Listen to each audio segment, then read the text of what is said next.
Yeah, please pay attention to this very statement in the background. Pay attention. Let the poor breathe. Don't suffocate them. We have that responsibility. Did you hear that? That is the voice of the president of Nigeria. That is before he was sworn in.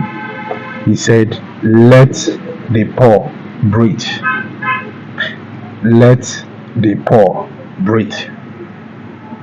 And he admits that it is the responsibility of those in power to make that a possibility.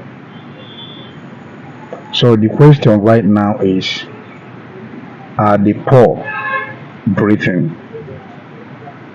First, we debated about the issue of subsidy, the removal of subsidy.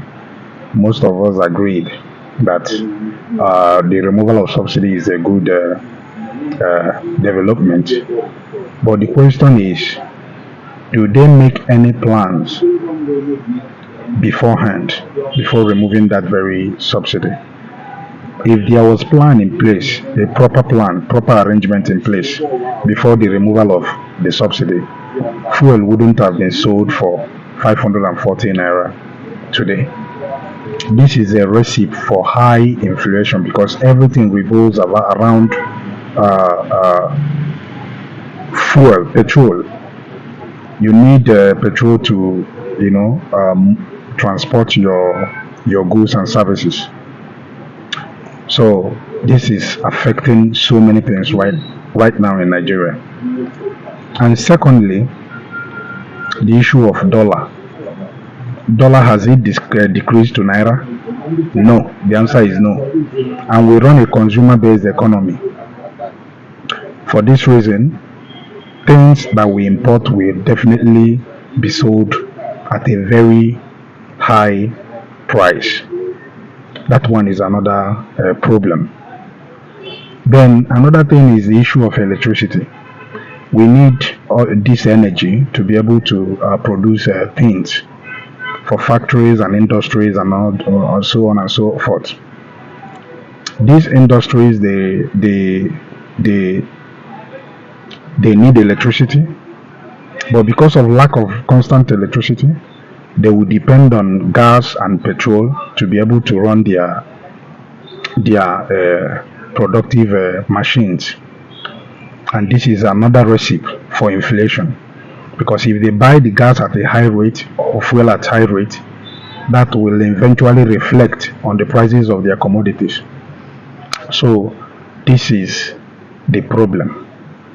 The truth remains that no matter the side you are on, whether you are for or member of Obedient, whether you are for Jagaban, the reality right now is that everybody, irrespective of your tribe, your region, whatever, everybody are feeling the impact of what is happening today in Nigeria. And if you judge it from the past administration, where they left off, fuel was sold at the rate of 220 naira, dollar was exchanging at 700 and something naira, and so on. Even import duty. Do you know that to import a vehicle right now, vehicle that used to cost like 1 million naira before for to be cleared, right now some of them are going for 2 million, some of them are even going for 2.5 million to 3 million naira. Everything has gotten out of hand. But we will keep on pretending. Some will say, since you people lost the election, this is how you keep on murmuring, this is how you keep on complaining. But this is affecting the both of us. It's not just me alone. We are all suffering it. Otherwise, if there is any way Yoruba people are buying their own fuel separately, you tell me, show me the petrol station. I want to go there and buy mine. If there is any way they're buying their own food items, the things they eat separately, show me that place. I want to go there and buy it. So we are suffering. The question is that as they have removed subsidy, is there an arrangement in place right now to revitalize the dead refineries we have in Nigeria? That's the question. Is there any arrangement to that effect? The answer is no, because No refinery, not the one in Warri, not the one in Port Harcourt, not the one in Calabar. None of them is under reconstruction right now. So what is the essence of the removal of the subsidy? When is it going to end? Are we depending on Dangote's refinery alone to service the whole of Nigeria? That is impossible. So I don't really know when this is going to end. And right now they are talking about giving palliative to the masses, sharing I think the sum of 8,000 naira to about 12 million Nigerians. What is 8,000 naira? Even if you're sharing it on monthly basis, even on weekly basis, what is 8,000 naira? Right now, to get ordinary 9 liters of fuel, 9 liter of fuel for your vehicle, you have to pay the sum of 5,000 naira. Just 9 liter of fuel, 5,000 naira. To transport you from here to anywhere around costs nothing less than 200 naira on buses. Don't even think about entering keke. So now they are coming up with the idea of giving us money. They want to give us 80,000. You want to share 8,000 naira. Are we a kind of a socialist country where government now controls everything and be giving some stipend to the masses to survive?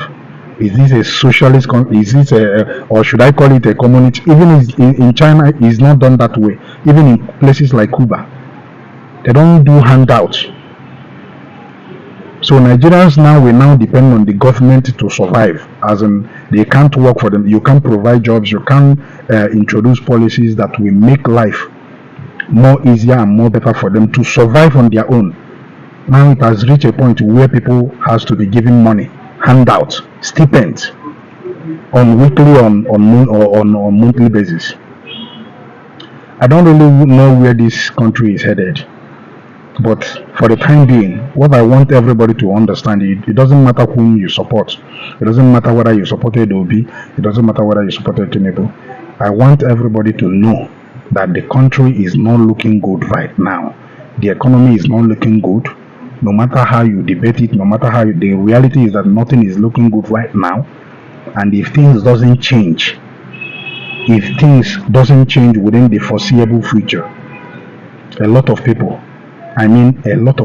are going to go into serious depression, and this will lead to massive debt in this country. God forbid. I pray something is done sooner than later. Thank you so very much for watching, and may God bless the rest of your day.